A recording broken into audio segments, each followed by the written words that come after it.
the selection of politicians in the West is basically the focus on getting rid of bad politicians. So you have term limits, you have votes every 4 years, you have like impeachment processes, but all of the entire system is focused on getting rid of bad politicians, but there's no focus on getting and retaining good politicians. So over time, all the good people, the good leaders that would actually be good politicians, they don't want to be politicians. They want to go to the private sector. They want to be CEOs because they get paid. They get their financial reward there, and so what ends up in Western systems is, because there's no system to attract and retain talent, what you end up is a merry-go-round of bad leaders. You get rid of one bad leader, what are your choices left? All bad leaders. So you get to a point where even though you can vote, the people you can vote for are all idiots. So your choice becomes worthless because you don't actually have a choice. They're all bad. I think that's just kind of elite decline. Yeah, contrast this with the other systems in the world. Even dictatorships. How does a dictator become strong? There is a natural selection process. You don't become a dictator just because you go there and declare you're a dictator. You are the meanest, baddest guy there, and everybody kind of just bows down to you. It is a selection based by fire. If you fail, you die. That kind of thing. And I always like to talk about China. In China, they what they do is, instead of letting people who get elected immediately gain power, everybody that's elected, and you have local elections, so everybody that's elected basically starts off at a small time local desk job, and then they get looked at to see whether is this guy competent. If he is, he gets promoted. So there's a level of meritocracy there. So they have a system of selecting and maintaining good talent. Dictatorships kind of have, but it's more of a natural process of elimination. So the people that don't make it end up in the ditch somewhere. So the West just needs to come up with a system of like, for me, is to pay them more. I mean, that's how the West works. It likes to use money. But if you guys can come up with something else that helps to keep talent and maintain good talent, identify good talent, then I think in the future it's a long-term solution to a lot of problems. Drew, you got to understand something though, that inside of Washington D.C., the establishment is embedded families, and what they do is their kids, nieces, and nephews go into the departments like the CIA, FBI, places like that, and they get themselves embedded in positions that allow those families to operate without any fear of investigation. See, that's what people don't understand. We look at the politicians, but the real problem is who is embedded inside the government. They go through a special place called... The system allows them to do this. They go through a special place in Washington, D.C. for hiring. It's called Senior Executive Services. What it does, it allows them to pre-screen people coming into the government. So if you're not part of the clique, you go through those special, those senior services, just that organization. And what it does, it makes you virtually unfireable. That's the problem with it. And there's one thing I wanted to mention that Doug and Toby were saying. Who remembers when, I think it was Jake Sullivan, they were doing an interview about something. One reporter happens to ask, well, how do we know this information's true? And the response was, because I said so. Who remembers that? I remember that. Right there is the problem. They think that we're not going to ask questions as long as they think we believe the truth they're telling us. Nobody buys it anymore. But the media is not saying, well, just because you said so doesn't mean it's right. We want to know the details, but there should never be an answer from your government that is because I said so. It should be, let me show you the reason why I acted in the way in the best security of the nation. They never did it. He just said that. That is the problem with our government right now. I think the bigger issue is that there's a kind of like elite decline in general, right? Because any country, right? Like even democratic countries, you're not going to just allow the wild forces of the mob dictate what the nation's foreign policy is going to be, right? That's been demonstrated with forever wars like Iraq, right? Just because the population doesn't want to be there in Afghanistan, that absolutely has no bearing on the policy, right? So there's going to be, you look at the Soviet Union, right? You look at all those other countries, like there's going to be a system of like elite people, right, that are going to be the actual candidates for who's going to run the country and what they're going to do. You're not just going to have a rando off the street. That's part of the reason they didn't like Donald Trump, right? Because he's not part of that group. So there's the bigger overall issue is that whole system of the way that elites get chosen, right? You decide who gets to be president, who falls in line enough to be in the leadership structure. People that are in the background, people that are the faces up front, and the overall issue is that the people who are kind of the clique that are that actually can impact real policy, right? And I'm talking about people like Blinken, right? The issue is that those people, they're losing the legitimate, like the optics game, right? Nobody that I know is like, yes, Antony Blinken is representing exactly my opinions about how we should be running diplomacy. That's only the people you know. I mean, well, of course, but the bureaucracy, the whole machine, it's going to include both the people in the background and the people at the forefront, right? I was going to say, like, I've heard this before. Drew believes in enlightened autocracies, and there's an argument to be made for them. But I think he mistakes the situation in the West. The West is not a situation where nobody has anyone to vote for. The situation is, it doesn't matter if you vote for them or not. They've already been bought by the corporations. See, what we have in the West is government by...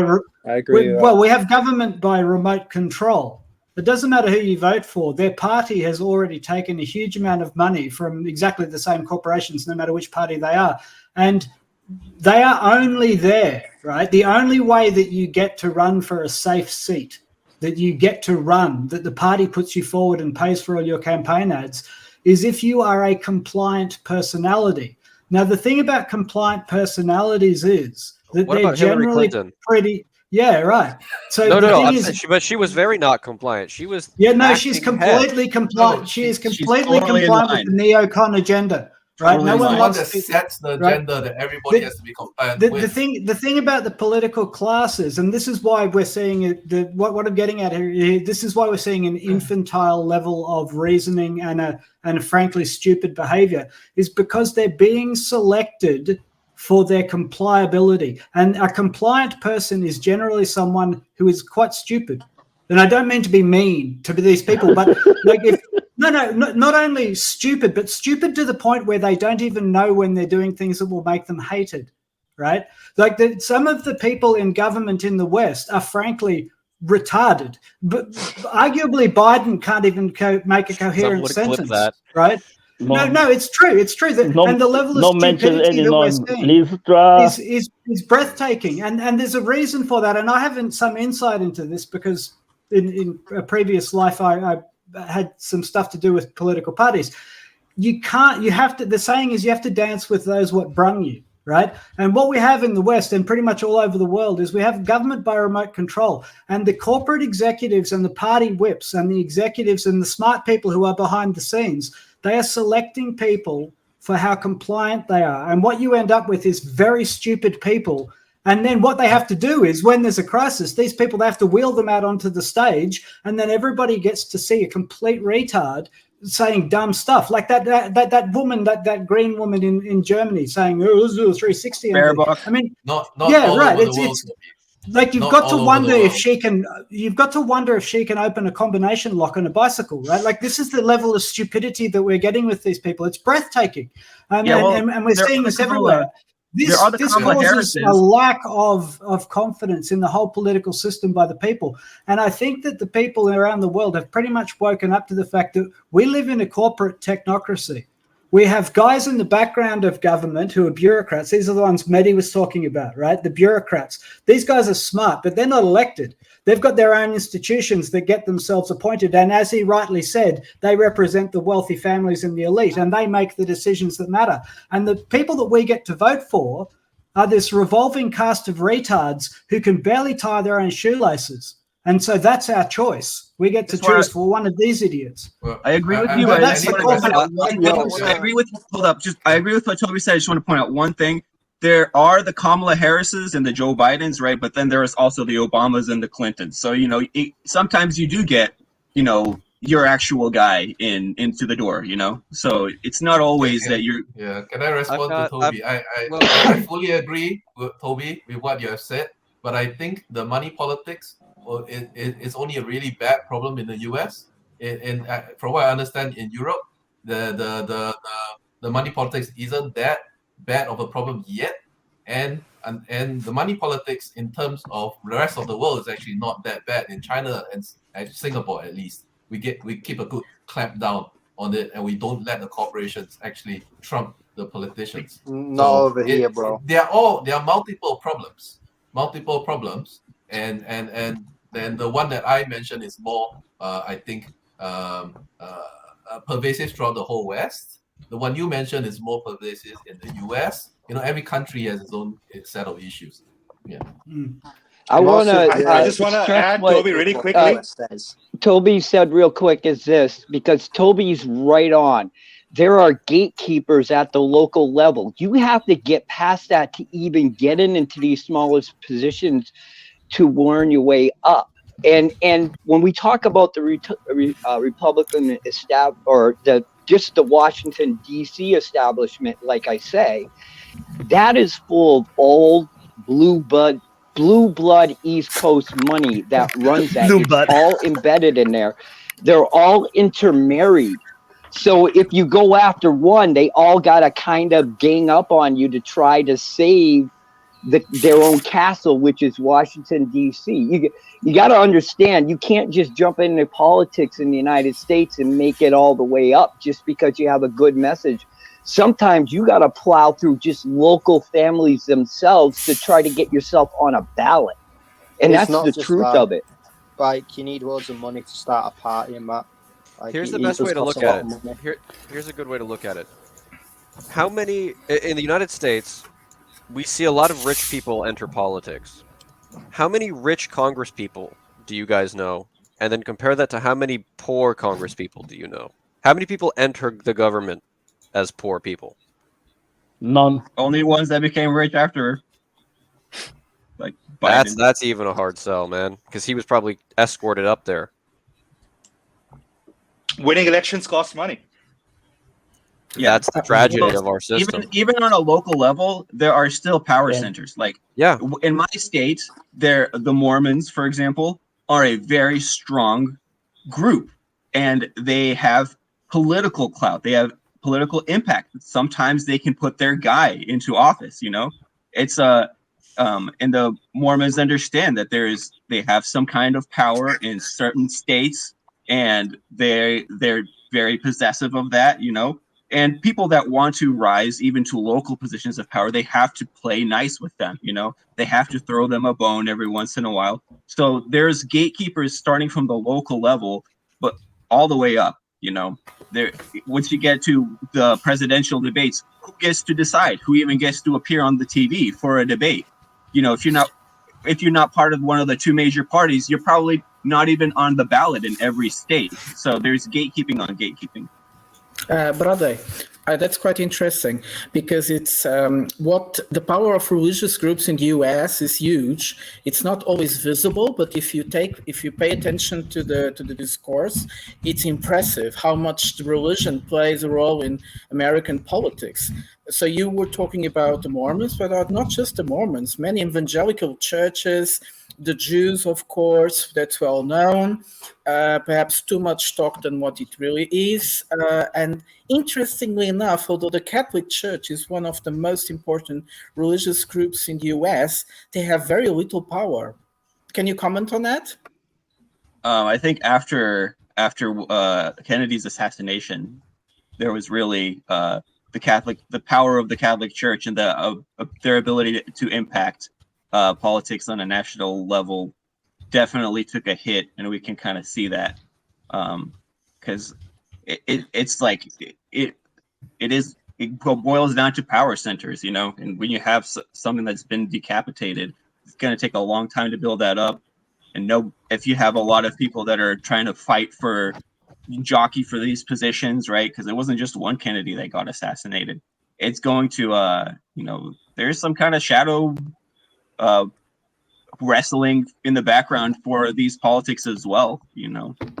That's why if you want to have any kind of serious, if you want to be elected guy that gets to choose what goes into the textbooks here, right? You're gonna have to play nice with the Mormons. You're just gonna have to, because they're there. They're gonna vote as the bloc. They know what they're. Even if the layperson doesn't understand maybe politics so much, he understands his group. He trusts his group, and that's a group. And you're not going to deconvert every Mormon, and you're not going to deconvert every evangelical, So you're going to need to, and then throw that on top of that, like the religious groups, their powers is relatively small compared to business groups, right? What the business groups want when Amazon moves into my state, for example, the laws change, streets get built overnight. They've been trying to build a sidewalk somewhere down in one of the cities here for like 10 years. Amazon moves in, they erect sidewalks, freaking things that make cars stop. My brain's not working right now.